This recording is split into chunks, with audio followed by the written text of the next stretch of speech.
గురుజీ వేంద్రం నుంచి లక్ష్మీ కాలర్ లైన్లో ఉన్నారు, వారితో మాట్లాడదాం. హలో, నమస్కారం అండి లక్ష్మి గారు. నమస్తే అండి. నమస్తే అండి. ఎవరి గురించి తెలుసుకోవాలనుకుంటున్నారు? మా వారి గురించి. తప్పకుండా అండి. మీ వారి పేరు, నక్షత్రం చెప్పండి. మా వారి పేరు తాతయ్య కాపండి. ధనిష్ట నక్షత్రం 2వ భాగం. సరేనండి, మాట్లాడండి గురుజీతో. నమస్తే అమ్మా. నమస్తే అండి. నమస్తే తల్లి. ధనిష్ట నక్షత్రం మకర రాశిలో జన్మించారు. ఏం పని చేస్తారు మీ భర్త? పాల వ్యాపారం అండి. ఎన్ని సంవత్సరాల నుంచి తల్లి? పాల వ్యాపారం 88లో మొదలెట్టారండి. బాగానే ఉంటుంది కదా పాల వ్యాపారం బిజినెస్ అంటే. బాగానే ఉంటుందండి, కానీ 2013 నుంచి కొంచెం కాలుకి దెబ్బ తగిలి అప్పటి నుంచి కొంచెం తేడాగా ఉందండి. కాలుకి దెబ్బ తగిలిందా? యాక్సిడెంట్ ఏమైనా అయిందా? పడ్డారా ఎక్కడైనా? పడతారండి. ఎలా తల్లి, ఏమైంది? నైట్ వస్తుంటేనే పడతారండి బండి నుంచి. Okay okay. అప్పటి కాలు తగిలిస్తున్నాను. అప్పటి నుంచి సరిగా పని చేయలేకపోతున్నారు. 13లో పడిపోయారండి. ఒక 6 నెలలు బెడ్ రెస్ట్ ఇచ్చారు. ఆ తర్వాత వ్యాపారం మొదలెట్టారు కానీ అప్పటి నుంచి సరిగ్గా బాగాలేదండి. అంతకుముందు చాలా బాగుంటుందండి. అంటే పాల వ్యాపారం ఎవరు చేసినా భగవంతుడు ఎవరికి మోసం చేయడు తల్లి. శ్రీకృష్ణ అండగా ఉంటాడు ఎప్పుడు. దాని నుంచి మీకు నేను పరిహారాలు ఇస్తాను, అది చేసుకోండి సరిపోతుంది. సరేనా? సరే. తర్వాత వ్యాపారం బాగుంటుందండి. చాలా బాగుంటుంది తల్లి, బాగుంటుందమ్మా. 2014లో అది ఇల్లు కట్టామండి. అప్పటి నుంచి కొంచెం తేడాగా ఉందండి. పాత ఇంటి నుంచి కొత్త ఇంటికి వచ్చామండి. అవును, పడింది ఎప్పుడు? 2013 14 13లో పడిపోయానండి. మేము 14లో స్టార్ట్ చేసామండి. ఓకే, 13లో పడిన తర్వాత 14లో ఇల్లు స్టార్ట్ చేసామండి. తక్కువ అనుకుంటే చాలా ఖర్చులు అయిపోయింది. డబుల్ పొలవాదం వేసుకున్నాం, కానీ చాలా ఇబ్బందిగా ఉంది. సరే, అయితే పడిన తర్వాత ఇల్లు కట్టారు. అది ఇల్లు కట్టింది మంచిదే అయింది, కానీ పొలాలు అమ్మేశారు. పొలం అమ్మేసామండి. పిల్లల పేరున పొలం అమ్మేసామండి. ఎన్ని ఎకరాలు ఉండేది పొలము? ఎకరం అండి. 1 ఎకరం అమ్మేసి ఇల్లు కంప్లీట్ చేశారు. లేదండి, అప్పటి నుంచి ఇబ్బందుల్లోనే ఉన్నామండి. సరే తల్లి, ఇప్పుడు మీకు బాగా మంచిగా బిజినెస్ పాల వ్యాపారం బాగా అయితే అంతే చాలు కదా. వ్యాపారం డెవలప్ అవ్వాలండి. ఇంకా రుణాలు ఇంకా ఉన్నాయండి. పొలం అమ్మేసిన తీరలేదండి. ఇంకా ఎన్ని లక్షలు ఉంది తల్లి? లోన్ రావాలండి. ఇంకా 4 లక్షలు ఉందండి. సరే తల్లి, పొలం ఎంతకు అమ్మారు? 15 లక్షలు అమ్మామండి. ఇప్పుడు 30 లక్షలు అయిపోయిందండి. ఇప్పుడు 30 లక్షలు ఉంది. మీరు అమ్మిన తర్వాత 1:2 అయిపోయింది. డబుల్ అయిపోయిందండి. మన టైం బాగలేదు, అందుకే మీరు త్వరగా అమ్మేస్తారు అయితే.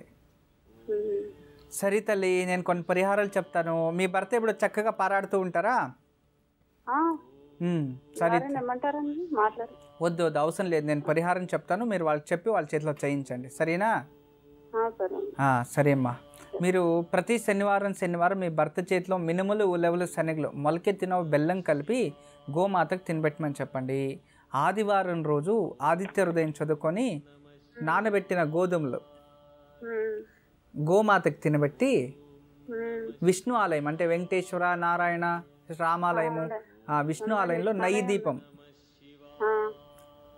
ఏ టైంలో పెట్టాలండి? మీకు ఎప్పుడు అనుకూలమైతే అప్పుడు ఆదివారం చేయండి. సరే. మంగళవారం రోజు నాగదేవతలకు పాలు పోయించండి. అమ్మా, అలాంటి వాళ్ళది నిజమైన ప్రేమ కాదు, అది వ్యామోహం. ఎగ్జాక్ట్లీ చిన్నత్త, నిజంగా ప్రేమించుకున్న వాళ్ళు అలా చేయరు. ఎంత మనసు విరిగిపోతే కన్న కూతుర్ని పట్టుకొని మా దృష్టిలో చచ్చిపోయా ఉంటుందా తల్లి?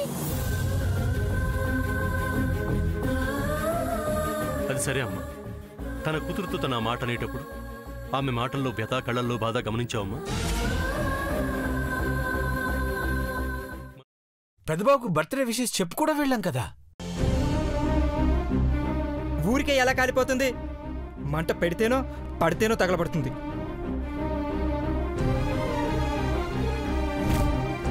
కరెక్ట్ చిన్నబాబు, నీకొచ్చినట్టే నాకు డౌట్ వచ్చింది. పార్వతే షర్టును తగలబెట్టిందనుకుంటా.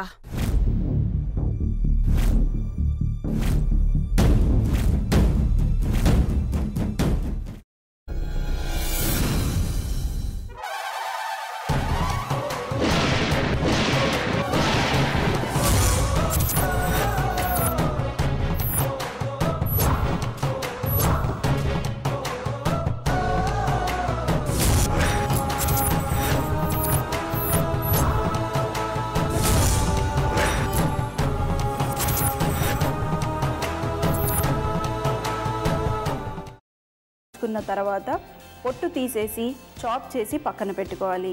ఒక ప్యాన్లో కొద్దిగా నూనె వేడి చేసి అందులో ఆవాలు, మినప్పప్పు, శనగపప్పు, కరివేపాకు, సన్నగా తరిగి పెట్టుకున్న ఉల్లిపాయలు వేసుకుని 1 నిమిషం పాటు వేయించుకోవాలి. ఆ తర్వాత కాల్చి కట్ చేసి పెట్టుకున్న వంకాయని కూడా అందులో వేసుకుని బాగా మిక్స్ చేసి బౌల్లోకి ట్రాన్స్ఫర్ చేసుకుని అందులో తగినంత చిక్కటి పెరుగు లేదా పల్చటి పెరుగు వేసుకుని మిక్స్ చేసి అన్నంతో కానివ్వండి, చపాతీతో కానివ్వండి సర్వ్ చేసినా చాలా బాగుంటుంది.